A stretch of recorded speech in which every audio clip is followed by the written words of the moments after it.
Bienvenidos al nuevo episodio de Los Insiders con José Elgueta, el chileno Elgueta. Cuando yo vivo mi primera pretemporada, él me dijo, todos van a una pretemporada. Todos van a una cobertura. Todos van a hacer algo. Usted busque hacer algo distinto. Y tuve la oportunidad, una ventanita, y la transformé en un portón gigante y se transformó en 2 horas de televisión en vivo que solamente Canal 6 tuvo. Solamente RG La Deportiva lo tuvo porque se colgaron de la misma señal porque nadie más estaba teniendo ese contenido. Le marco a Jorge Meraz y a Cristian Manaure y les digo, oye, estoy solo, no ha salido ningún jugador. Mándame una cámara, mándame un live view porque por aquí va a pasar todo el equipo. Me dijo, ¿cómo? Sí, no ha salido nadie y no hay nadie. ¿Cómo fue tu entrevista con el Turco Mohamed, tu plática con el Turco Mohamed después de ser campeones en el Azteca? Me ve y me dice, chileno, somos campeones, chileno. Y yo, déjame pasar.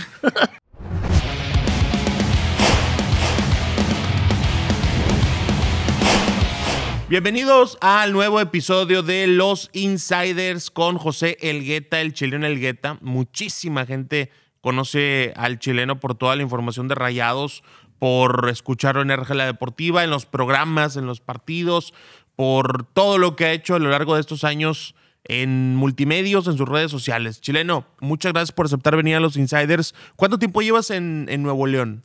Ya llevo cerca de 12 años. ¿Y trabajando en esto? Trabajando en esto 11. 11 años. Cuando llegué a Canal 28. ¿Y qué hacías en el 28? Fui a hacer un casting porque iban a hacer un programa de deportes como más juvenil a las 3 de la tarde. Y me fue muy bien en el casting. Quedé de inmediato, estaba estudiando comunicación. Llegué a estudiar comunicación. Gracias por la invitación primero, Edu Torres. Gracias por aceptar. Y de ahí entré al casting, me contrataron y después de un tiempo les gustó lo que hacía a las 3 de la tarde y me pusieron en el programa que ellos tenían de 10 a 2 de la tarde, creo que eran 4 horas. Muchísimo. Que estaba Milo Cruz, Axel Solís, Alejandro Campos y Tony Salazar. Todo deporte se llamaba. Sí. ¿Y ahí tú entraste a ser el quinto o entrabas con alguna Yo entré sección a ser el o algo? quinto. Yo entré a ser el quinto, le gustaba lo que hacía, le querían dar un poco de juventud también al programa. Y me metieron también. Entonces tenía programa lunes, miércoles y viernes que se llamaba Campeones. Campeones. O sea, ¿y tú llegaste de Chile con la idea de empezar a trabajar en medios? ¿O allá hacías algo de eso? No, yo trabajaba en el Instituto Nacional de Estadísticas haciendo cuadros estadísticos. Yo ¿Qué estudié son cuadros pedagogía. estadísticos?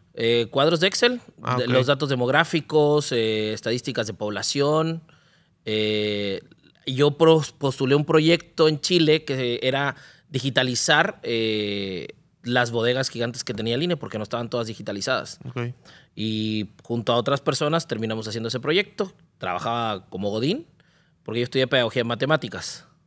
Y yo toda mi vida quise estudiar comunicación, toda la vida quise trabajar relacionado a los deportes. Mi sueño era estar a nivel de cancha y hoy en día lo cumplo cada fin de semana. Bueno, ahorita cada 15 días. En algún momento fueron todos los fines de semana porque iba a Tigres y Rayados. Oye, ¿y cómo es ese trabajo a nivel de cancha? Porque de pronto parece que en algunos lados es solamente decir los cambios, en otro lado parece que es solamente decir una mención a pie de campo, pero en el trabajo completo, sobre todo para radio, ¿no? ¿Cómo es ese trabajo de reportero de cancha? Hay algo que uno nunca tiene que olvidar los que hacemos radio. La radio para mí es como mi tanque de oxígeno dentro de un ambiente muy caníbal como son los medios de comunicación.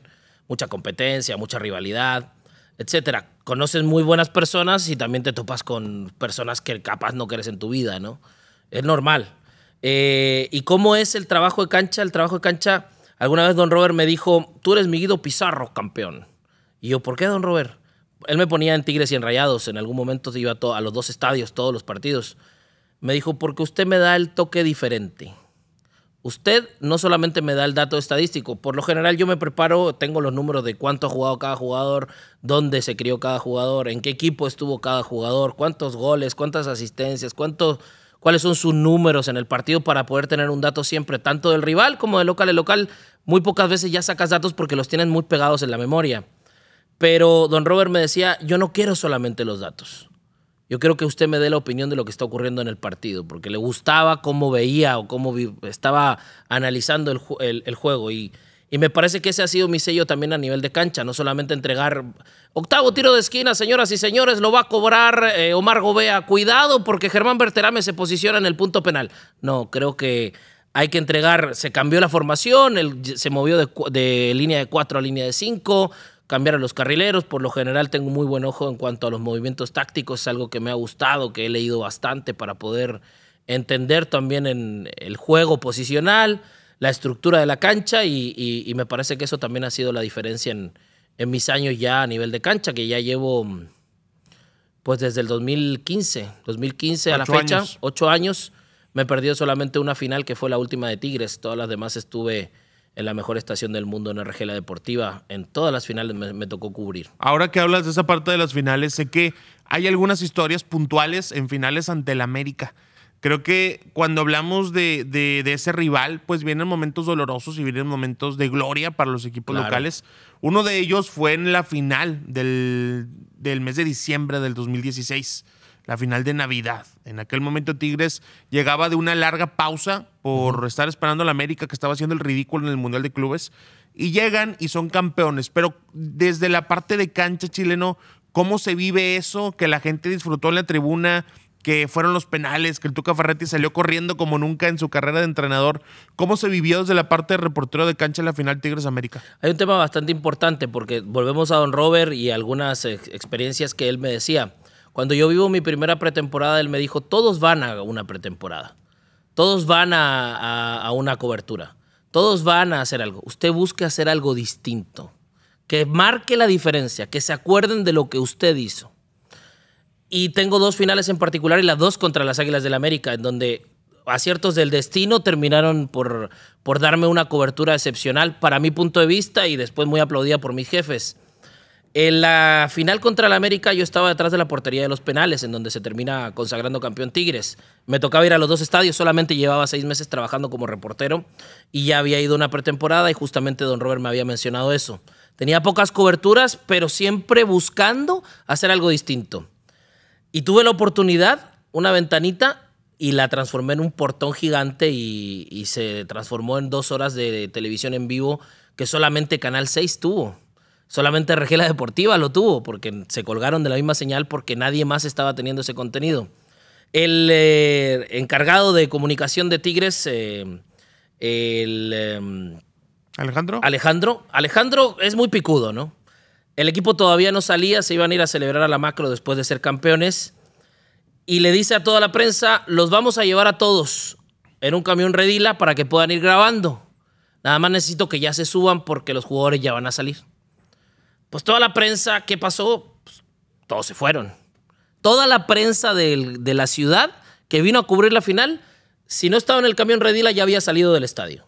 Y no había salido ni siquiera un jugador del vestidor. Yo solamente ese día tenía la cobertura del partido, ya habían los festejos, habíamos entrevistado personas adentro de la cancha, lo típico y lo común. ¿Qué pasó? A toda la prensa la metieron al camión Redila, a toda la prensa. Yo de repente salgo de la sala de prensa y digo, oye, ¿por qué no hay nadie? Yo me podría haber ido a mi casa, ¿eh? Le marco a Jorge Meraz y a Cristian Manaure y les digo, oye, estoy solo, no ha salido ningún jugador. Mándame una cámara, mándame un live view porque por aquí va a pasar todo el equipo. Me dijo, ¿cómo? Sí, no ha salido nadie y no hay nadie. No estaba Televisa, no estaba TV Azteca, no estaba ESPN. Estaban todos ellos encerrados en el camión Redila porque Alejandro ya los había encerrado. Sí, estaba donde Alejandro quería, ¿no? Donde Alejandro quería porque él quería que se fueran tranquilos, ¿verdad? Claro. Me mandan la cámara, llega ahí la cámara. Gracias a Dios nosotros tenemos muchos equipos de trabajo. Llegan al lado mío. Yo andaba con una camisa toda fea, me acuerdo, porque de la cancha no venía preparado. Me prestaron un saco, me pongo el saco y vámonos. Entrevisté a todos los jugadores de Tigres uno por uno mientras iban saliendo hacia el camión. Me subí al camión cuando Nahuel es el único que no se quiso parar. Me dijo, no, ya me voy a celebrar. Me subí con él al camión. Todo eso estuvimos cerca de 2 horas en vivo y marqué la diferencia. Se hizo algo distinto a lo que se tenía que hacer. Me parece que me felicitaron mucho en aquella oportunidad porque pues no había nadie, vi la ventanita, pude no aprovecharla y yo creo que los medios de comunicación al final es eso, ¿no? Tienes una oportunidad y transfórmala en algo tuyo que sea inigualable, que nadie te lo pueda quitar y que marques de verdad una diferencia. Oye, por ejemplo, tú hiciste lo que debías de hacer en ese momento, ¿no? El instinto periodístico de estar buscando dónde iba a estar la nota. Pero ¿viene algún tipo de regaño por parte del departamento de prensa del club por no tener permiso para entrevistar, porque te dijeron que estuvieras en un lugar y no estabas, o te dan libertad? Hay de todo, hay de todo, dependiendo. Yo creo que con el tiempo y hoy, tal vez si yo hubiese estado identificado con Rayados como hoy lo estoy, hoy en ese momento tal vez no lo hubiese podido realizar. Hubiesen buscado la forma de no tenerme ahí. Pero como yo era una persona poco conocida, aproveché una oportunidad, entrevisté al rector de la universidad, entrevisté al presidente de Tigres, entrevisté a todos. Entonces, con la algarabía del triunfo, todos quieren hablar. Y ahí no tuve ningún problema. Al final vieron que yo estaba haciendo mi chamba. Estaban las familias de los jugadores, todos estaban ahí y ahí solamente estaba yo y la cámara. No había absolutamente nadie más. Memo Cantú, por lo demás, era la cámara. Oye, y por ejemplo, en aquella época esperaste el iView, que para la gente que no sepa, el iView es lo que se utiliza para mandar señal en vivo. Estaba el camarógrafo, estaba Memo, estabas tú, estaba el micrófono y nadie más. En aquel momento todavía no pensabas tanto en grabar contenido para redes sociales. No. Porque creo que hoy sería lo primero que haríamos, ¿no? O sea, sacar el teléfono, ponerlo y empezar a grabar contenido para ti o para mandarlo. ¿Cómo ha cambiado, Chileno, el periodismo de aquel 2016 al 2023 en cuanto al uso de redes sociales? No, completa y absolutamente. Es completamente diferente porque hoy lamentablemente tenemos dos problemas. Hoy que yo tengo una función completamente diferente, ya no soy un insider, ya no estoy en el campamento. Hoy soy el coordinador editorial del departamento, dependo del gerente editorial que es Carlos Martínez, es completamente mi función.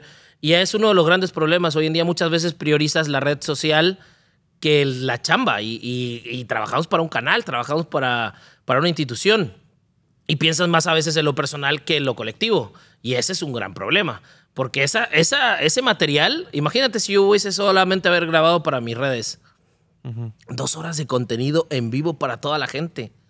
No tenía el mismo alcance.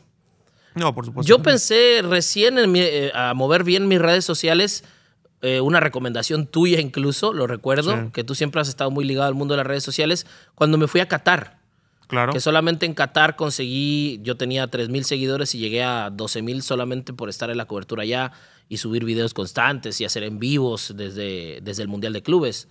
Desde ahí empecé a generar mucho más en mis redes sociales y hoy en día ya también pues es algo que priorizo para temas personales, nunca dejando de lado la empresa que es la que me respalda, ¿no? O sea, la prioridad sigue siendo el medio masivo y Sí. como secundario y como complemento están las redes sociales, ¿no? Es que uno comunica y para comunicar también tiene que entender en claro que estamos donde estamos gracias a que pertenecemos a una empresa, ¿no? A una industria. Y la industria necesita siempre... Además son mundos completamente diferentes, creo yo. El target que ve televisión, aunque en ese entonces me parece que toda la gente de Monterrey estaba viendo... Ya lo estaba viendo. Estaba claro. viendo, porque no había nada más. Televisa ya había terminado su transmisión desde la cancha. Nosotros éramos los únicos conectados y los únicos que tuvimos a todos los protagonistas. Me acuerdo de la entrevista con Dueñas perfectamente, qué sintió, cómo se emocionó en el momento en que me decía, jamás pensé que iba a ser el gol que nos diera la oportunidad de los penales. Pensé que en algún momento no íbamos a tener por dónde y yo me veía sin el título. En ese entonces, cuando veo el centro de Jürgen Damm y le meto la cabeza con el corazón, pues las cosas cambian, ¿no? Sí. Esas cosas fueron muy valiosas. En ese entonces creo que era... Además, todavía no existía la gran época dorada de Tigre. Estaba en creación. A nivel redes sociales era Twitter y ya. Sí, Facebook creo que no. Las páginas de Facebook todavía no pegaban tanto. Por ahí capaz tú eras uno de los pocos que había iniciado. Lo movíamos, ¿verdad? Farías era el otro. Sí. Oye, no eran muchos. Y ahorita hablábamos de que te han tocado 2 finales ante el América importantísimas. Hablando de Liga, ¿no? Porque seguramente también te tocó con CACAF, con el Monterrey. Pero hablando de Liga, yo me acuerdo bastante que en la final de la Apertura 2019 a mí me tocaba estar en RGLA Deportiva. Porque normalmente nos quedamos durante toda la noche, ¿no? Haciendo la cobertura de todo lo que pasa y recibiendo las llamadas del público. Y teníamos la televisión prendida y ahí estaba el chileno Elgueta afuera del Azteca esperando a todos, esperando a quien saliera. Y pues lo admiramos mucho, ¿no? El tema de estar haciendo esa labor por allá.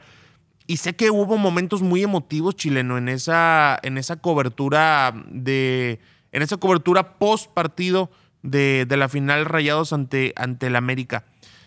¿Cómo fue tu entrevista con el Turco Mohamed, tu plática con el Turco Mohamed después de ser campeones en el Azteca? Hay un tema que a mí me parece que es mi mes más importante siendo reportero. Y fue ese mes de diciembre del 2019. Si yo tengo que ponerle una cereza al pastel a todo lo que yo trabajé para poder hacer las cosas bien, fue ese. Dormía 4 horas en Qatar porque estábamos en cambio de horario. No teníamos el Live View porque no había cómo conectar allá. Era diferente. Contratar un servicio de Live View salía cerca de 100,000 pesos diarios. Entonces yo tenía que grabar y enviar, editar y mandar de lunes todo el día y trabajábamos en horarios completamente diferentes. Entonces fue un diciembre bastante particular. Y yo estaba muy enojado en esa final, muy enojado. Era la primera vez que me tocaba una final en el Azteca. Creo que no hay estadio más imponente en una final que el Azteca por la cantidad de gente y porque realmente era el estadio es como que se moviera. De verdad, Águilas. No, es una cosa que de verdad sientes. Lo único que he sentido así parecido es la Bombonera cuando me tocó algún partido de Libertadores allá, que realmente se mueve el estadio. Y yo estaba muy enojado porque los televisos te cortan todo. No te dejan, te dejan entrar a la cancha 45 una hora después, cuando los jugadores ya ni siquiera quieren hablar. Hablaron todos conmigo solamente porque me conocían. Funes Mori ya lo había entrevistado 300 personas y yo le digo, Funes, unas palabras. Primero me dice que no, porque no me ve, y después me dice, chileno, ok, a ti sí. Pero yo estaba muy enojado porque era lo que todos tenían. Todos tenían absolutamente lo mismo. La entrevista en la cancha, a Mohamed hablando entre todos, a José González Ornelas, yo fui de los pocos que le saqué entrevista. Yo seguía muy molesto por lo mismo que te decía. Siempre en una cobertura hay que buscar hacer algo que marque la diferencia y que sea diferente. Que sea distinto a todo lo que traen los demás. Porque si no, pues vas en el mismo saco que todos, ¿no? Todos iban a tener las entrevistas de cancha. No trasciende. No trasciende. Y yo necesitaba hacer algo distinto. Y estaba muy enojado porque yo sentía que no podía cerrar diciembre con el título sin que yo hiciera algo que marcara una diferencia. Sin tu título, por ejemplo. Sin mi título, es mi título. ¿Y qué pasó? Le digo a Mike es un reportero. Yo no soy quien para decirle a alguien gordito, pero Mike es un camarógrafo que hoy en día trabaja en edición. Yo lo quiero mucho, le mando un abrazo al buen Mike. Y él estaba conmigo pegado. Estábamos los dos acreditados. Grabó los penales desde el Estadio Azteca sin que lo permitieran. Se hicieron siempre muchas trucumañas, ¿no? Y le digo, Mike, para allá va toda la prensa. Nosotros vamos para el otro lado. Yo no conozco el Estadio Azteca como la palma de mi mano, pero yo sabía que hacia allá estaban los vestidores. Si para allá estaban los vestidores, para allá estaba el Monterrey. Y le digo, vámonos para allá. Me dice, chileno, güey, allá no hay nada. Porque me dice, ¿para qué vamos a ir para allá? ¿Verdad? Ya toda la prensa iba para allá, para la salida. Vámonos para allá, Mike. ¿Para qué vamos a ir para allá? Vámonos para allá, cabrón. Te estoy diciendo. Ok. Nos vamos. Y yo veo a lo lejos, más de 200 metros, el autobús del Monterrey. Y yo dije, allá tenemos que llegar, Mike. Había una reja, nos saltamos la reja. Había otra reja, nos saltamos otra reja. Y llegamos a las patrullas policiales, resguardando otra reja. No había cómo saltarse la reja. Yo había estado hace una semana con todo el Club de Fútbol Monterrey allá en Qatar. Habían hecho un muy bonito momento porque había pasado el partidazo que le hicieron al Liverpool. No cualquiera le juega de tú a tú un equipo europeo, la verdad. No es tirarse atrás, es atacar también, es intentarlo al menos. Sí, es tu oportunidad. Es tu oportunidad y la aprovecharon. No le salió, porque son los mejores del mundo, pero lo intentaron. Y yo decía, ¿cómo diantres estoy a 20 metros y no puedo estar con ellos? Y empezó a gritar, ¡Davino! ¡Vela! Los conozco, ya llevaba años cubriendo al Club de Fútbol Monterrey, los conocía y no me escuchaban. Les marcaba, estaban en la celebración. Que tuve mucha suerte, ¿eh? Ahorita te explico por qué tuve mucha suerte. Y me dice, y veo a Chava, que era el gerente comercial del Club de Fútbol Monterrey, con el que me tomé muchas cervezas allá en Qatar, muy caras por lo demás, en el hotel del Monterrey. Muchas me las invitó él, otras se las invité yo. Digo, Chava, Chava. Me ve y me dice, chileno, somos campeones, chileno. Y yo, déjame pasar. A mí me valía madres, discúlpame la expresión. Que el campeonato yo quería la nota, ¿verdad? Sí. Y de repente voy y me dice, le dice al policía, déjelo pasar. Mike todo sudado, nos habíamos pasado 2 rejas, yo todo sudado, así con lo que pudimos, se nos apagó la lámpara de la cámara, no teníamos cómo tener luz. Le paso el Mike con sus celulares, traía 2 celulares, con la cámara al hombro, intentando agarrar, y con 2 celulares intentando generar la lámpara para que se viera la cara de la persona que estábamos entrevistando. Y le digo a Lalo Valdés, que estaba ahí, entrevisto a Lalo, entrevisto a Duilio, entrevisto a Carlos Vela, y le digo, ¿qué falta? Y mandan al corte y me dicen, falta Mohamed. Yo dije, este es mi momento, esto es lo que yo estaba esperando. Porque una cosa era tener la plática y el llanto que se vio, pero después Mohamed no volvió a llorar. Mohamed simple y sencillamente llora en la banca cuando es campeón por lo que le había prometido a su hijo, por el momento que siempre todos sabíamos que él quería cumplir. Yo me había hecho una persona muy cercana a Tony Mohamed y nada más. Después la alegría del momento en la cancha, ¿no? Me acerco y le digo, déjame entrar al autobús. Me dice, no te puedo dejar entrar al autobús. ¿Por qué? El Club de Fútbol Monterrey pertenece a FEMSA. No tenían y se habían retrasado porque no había llegado la cheve. Okay. No podían celebrar con la cheve que venden en el Azteca. Por un tema 100% comercial. Claro, no podían. Tiene todo el sentido del mundo. No claro. podían. ¿Y dónde fueron a comprar? A un clandestino, no tengo idea. Estaban esperando la cheve, por eso no se habían ido. Okay. Yo tuve la fortuna de tardarme, de saltarme rejas y de saber que todavía estaban ahí simple y sencillamente por la cheve. Mohamed se bañó, Mohamed se esperó. Haz de cuenta que no pudo haber estado más tiempo pensando que era para mí esa entrevista. Me ve desde lejos y me dice, chileno. Venía con un puro en la boca. Le digo, Tony, ¿cómo estás? ¿Qué sientes? Me dice, es una alegría inmensa. Nunca pensé que ser campeón, que ya lo había sido con otros equipos, me fuera a dar tanta alegría. Yo sabía cuál era la pregunta que seguía. Y le pregunto por su hijo. Tony, tú y yo hemos platicado muchos, lo había entrevistado justamente allá en Qatar, previo al partido contra el Liverpool. Sabía lo importante que era para ti jugar contra el Liverpool, pero sabía lo importante que era para ti cumplirle la promesa a tu hijo. De inmediato brotaron las lágrimas de Mohamed, brotó el entusiasmo de Tony Mohamed. Me responde 3, 4, 5 cositas, suelta las lágrimas y me dice, gracias, chileno, y se va. La entrevista que estaba esperando, la cereza del pastel que estaba esperando, la pude conseguir y también para la gente, todo en vivo, con una lámpara improvisada, habiéndonos saltado el Estadio Azteca completo contra las normas, hay que decirlo, no podía hacer eso. Pero la nota había que buscarla, había que buscarlo diferente y la encontré. Fíjate cuánta casualidad. Yo, o sea, tenía la idea, ¿no? De cuánto habías batallado para llegar, pero ese detalle de lo que estaban esperando, ¿no? El tema de Era lo que la estaban cheve, esperando. Que fue lo que te dio la oportunidad de llegar hasta ahí. Es correcto. De lo que te dio la oportunidad y sobre todo la buena relación que hay con personas claves para que tuvieras ese acceso. Porque dices, no, pues sí, adentro de la cancha te dejan entrar hasta que ya se tomaron 1000 fotos, ya hicieron 1000 entrevistas, pero había que buscar el espacio adecuado, ¿no? Había que buscar esa entrevista, esa última entrevista que creo que ya nunca volvimos a ver al Turco Mohamed hablando así. No, o sea, de hecho no. De hecho creo que él cumple esa promesa y siento que con eso se liberó de una carga muy grande. Nunca he tenido la oportunidad de platicarlo desde esa perspectiva. He platicado muchísimas veces más con Tony cuando se da toda la etapa de nuevo, cuando se va, ahorita que regresó a Pumas. Hemos platicado muchas veces. Tenemos una bonita amistad, pero nunca... Creo que eso era cerrar y culminar un ciclo que él necesitaba tanto a nivel personal como profesional. Y se da, y se da además con esa entrevista que tuve la oportunidad de hacerle en esa noche, también en vivo, también para toda la gente de Monterrey, y buscándola, porque insisto, todos se fueron para el otro lado, y dije, para allá no es, para allá nos vamos a ir a hacer nada, allá ya no vamos a necesitar nada. Sí, todos van a tener la misma nota, el mismo back, el mismo fondo de la Azteca, lo mismo.